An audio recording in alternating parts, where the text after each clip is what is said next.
समाजवादी काम नहीं कर रही मुसलमानों के लिए, समाजवादी काम नहीं कर रही मुसलमानों के लिए।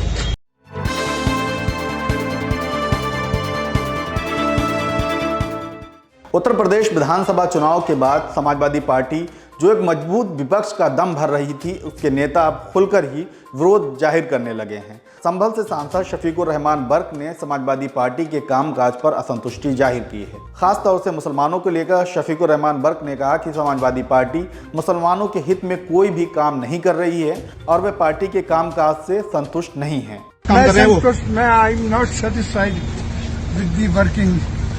मतलब उनके कार्य संतुष्ट नहीं है, आपके मुसलमानों के हित में काम कर रहे हैं, वो नहीं कर रहे, वो नहीं कर रहे। पूरी है समाजवादी काम नहीं कर रही मुसलमानों के लिए। ये पहला मौका है जब पश्चिमी यूपी के किसी बड़े मुस्लिम नेता ने समाजवादी पार्टी के विरुद्ध आवाज उठाई है, उसकी कामकाज की नीतियों पर सवाल किया है।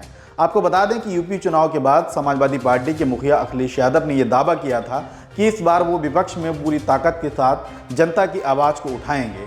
लेकिन हाल में कई ऐसे घटनाक्रम हुए हैं जिन पर समाजवादी पार्टी या उनके मुखिया केवल ट्विटर तक ही सीमित रहे हैं। जैसे कि 17 से 2022 के दरमियान पूरे 5 साल उन्होंने ट्विटर पर ही विपक्ष की भूमिका निभाई थी। इस बार भी अखिलेश यादव सिर्फ ट्विटर तक ही विपक्ष के नेता के तौर पर सीमित रहने की प्रक्रिया में आगे बढ़ रहे हैं। यूपी के सीतापुर में जहां एक महंत बजरंग मुनि ने मुस्लिम महिलाओं को खुलेआम बलात्कार की धमकी दी है, इस घटनाक्रम पर पूरे देश में हंगामा बरपा है। लेकिन समाजवादी पार्टी के मुखिया अखिलेश यादव इससे पूरी तरह से बेफिक्र हैं, या यूं कहें कि वो इस पर जानबूझकर बोलना नहीं चाहते हैं। ये कोई पहला मौका नहीं है जब इतने बड़े घटनाक्रमों पर अखिलेश यादव की खामोशी मुस्लिम समाज के बीच बेचैनी का सबब रही है।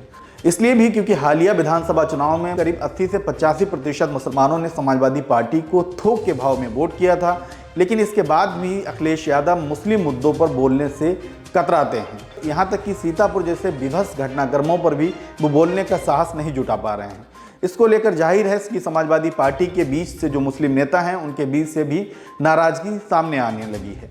शफीकुर रहमान बर्क का बयान इसी संदर्भ में देखा जा रहा है। दूसरे समाजवादी पार्टी के जो स्थानीय लीडरशिप है, उसके अंदर से भी विरोध की खबरें सामने आ रही हैं। समाजवादी पार्टी छात्र सभा की राष्ट्रीय अध्यक्ष नेहा यादव ने भी समाजवादी पार्टी के इस ट्रेंड पर अपनी चिंता जाहिर की है। उन्होंने मुलायम सिंह यादव को याद करते हुए लिखा है कि चाटुकारों ने आपके बेटे को बॉस और समाजवादी पार्टी को एक प्राइवेट लिमिटेड कंपनी बना दिया है। समाजवादी पार्टी के लिए यह ट्रेंड बेहद खतरनाक है।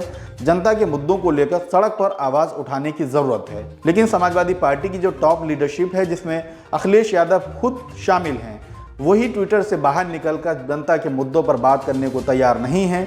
इसलिए शायद इस बार भी विपक्ष केवल ट्विटर पर ही जनता के मुद्दों पर लड़ाई लड़ता दिखेगा।